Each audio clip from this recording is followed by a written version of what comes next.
Bakit mukhang kalawangin ang mga barko ng US Navy, ngunit mukhang malinis at bago ang mga barkong Ruso at Tsino?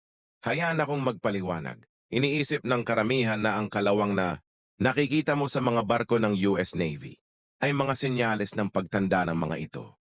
Hindi tulad ng mga barkong Ruso at Tsino na kadalasang mukhang malinis at maayos, ang mga barkong Amerikano ay patuloy na sinusubok sa lahat ng kapaligiran. Ilang buwan silang nasa dagat, nakalantad sa tubig alat at halumigmig. Ngunit ang pagharap sa kalawang ay hindi kasing simple ng pagkayod ng dumi. Nangangailangan ito ng tuloy-tuloy na pagkontrol sa kaagnasan, priming at pagpipinta, lalo na malapit sa mga base ng tubig alat. Nagsisimulang mabuo ang kalawang kahit na sa panahon ng pagtatayo, kapag ang hilaw na bakal ay nakalantad sa basa-basa na hangin sa dagat.